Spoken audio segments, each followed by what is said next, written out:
पत्रकारों पर हमलों और फर्जी मुकदमों के विरोध में कानपुर दक्षिण प्रेस क्लब का अर्धनग्न प्रदर्शन कानपुर में किया गया। सुनिए पत्रकारों की जुबानी। आज पत्रकारों का कानपुर दक्षिण प्रेस क्लब के अन्य संस्थाओं के पत्रकारों का यहाँ भारत माता की प्रतिमा के नीचे ये धरना प्रदर्शन अर्धनग्न धरना प्रदर्शन चल रहा है। कल भी हम लोगों ने इंगित किया था, कल भी राजेंद्र केसरवानी अर्धनग्न हुए थे, खबर का प्रसारण हुआ था, लेकिन सरकार के नुमाइंदों पे या यहाँ के अधिकारियों पे कोई भी कान में जू नहीं रही है। राजेंद्र केसरवानी कानपुर दक्षिण प्रेस क्लब के महामंत्री, इनके द्वारा कमिश्नर साहब को एक ज्ञापन दिया जाता है, समस्त पत्रकारों के साथ में ज्ञापन दिया जाता है। मैं उस बात को फिर दोहराना चाहता हूँ कि कमिश्नर साहब ने एक ही झटके में कहा कि मुकदमा लिखवा दूं, तो हम लोगों ने कहा सर सीरियस में आया हुआ है, लेकिन आज तक मुकदमा नहीं लिखा गया।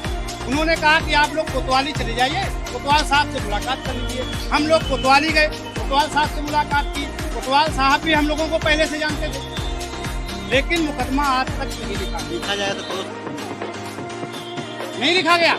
और जो खबर चलाने पे मुकदमा नहीं लिखा जाता है, खबर चलाने पे मुकदमा नहीं लिखा जाता है और खबर को चलाने पे मुकदमा लिखा जाता है। बातें दोनों हैं, सिंगल दोनों हैं। एक खबर चलाने पे मुकदमा पत्रकार हमला करते हैं, उस पे मुकदमा नहीं लिखा जाता है, और खबर चलाने पे भी मुकदमा लिखा जाता है।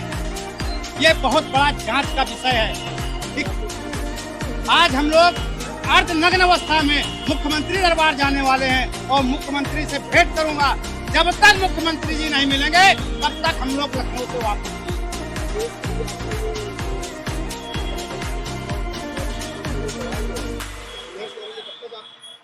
जब तक हम लोगों को न्याय नहीं मिलेगा, अभी तो हम लोग अर्धनग्न हैं। अगर सुनवाई नहीं होती है तो सिर्फ कक्षा में हम लोग आएंगे, कक्षा में। और अगर फिर भी सुनवाई नहीं होती है तो आगे कानपुर दक्षिण प्रेस क्लब और भी कोई निर्णय ले सकता।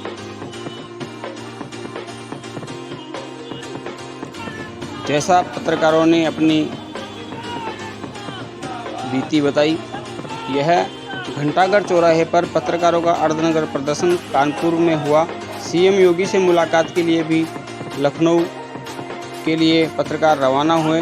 कानपुर के घंटाघर चौराहे स्थित भारत माता प्रतिमा के पास कानपुर दक्षिण प्रेस क्लब के बैनर तले पत्रकारों ने अर्धनग्न प्रदर्शन किया। प्रदर्शन के दौरान पत्रकारों ने मीडिया के सामने अपनी मांगें और समस्याओं को प्रमुखता से रखा। पत्रकारों का कहना है कि उनकी मांगों को लंबे समय से नज़रअंदाज किया जा रहा है, जिसके विरोध में यह प्रदर्शन किया गया। प्रदर्शन के बाद अब समस्त पत्रकार साथी मुख्यमंत्री योगी आदित्यनाथ से मिलने की बात कह रहे हैं और वह लखनऊ जाने की बात कह रहे हैं।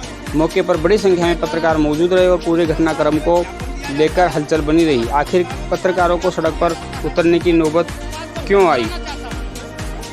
क्योंकि आज के समय में पत्रकार जनहित के मुद्दे उठाता है और उसी को ही चोर घोषित कर दिया जाता है। आम जन भी उसका सहयोग नहीं करते, उनको उसका सहयोग करना चाहिए क्योंकि वह जनहित से जुड़ा होता है। एक पत्रकार अकेला पड़ जाता है, उसका सहयोग बहुत ज़रूरी है। पत्रकार के साथ कोई नहीं होता, अकेला दुनिया के लिए लड़ाई लड़ता है। सबको सच्चाई की चाहत होती है, लेकिन जब बात पत्रकार के स्वाभिमान लड़ाई की आती है तो कोई उसका सहयोग नहीं करता। तो देश के तीनों स्तंभों को मजबूती देकर मजबूत कर रखा है, तो देश का चौथा स्तंभ ही लाचार क्यों बना हुआ है? सरकारों को भी सोचना चाहिए और इस पर जल्द सुरक्षा कानून लागू करना चाहिए, जिससे पत्रकारों के साथ हो रहे फर्जी मुकदमे, असामाजिक तत्वों द्वारा मारपीट, इस पर रोक लगे और इनकी कोई सुनने वाला हो, बल्कि उनका मजाक उड़ाया जाता है। उन्हें ही कई बातें सुनने को मिलती हैं। जब तक हम लोगों को न्याय नहीं मिलेगा, अभी तो हम लोग अर्धनग्न हैं। आमजन को पत्रकारों की जगह खड़े होकर देखना चाहिए, उनकी तरह कुछ दिन काम करके देखना चाहिए, जिससे उनको पता लगे कि पांचों उंगलियां बराबर नहीं होती हैं। सभी को मान सम्मान स्वाभिमान की जरूरत होती है। सड़कों पर अर्धनग्न होकर कोई नहीं उतरना चाहता, कोई नहीं नारेबाजी करना चाहता, बल्कि पत्रकार तो बिल्कुल जुड़े हुए होते हैं। आप देख रहे थे हलचल राजस्थान न्यूज़, अमित अग्रवाल के साथ।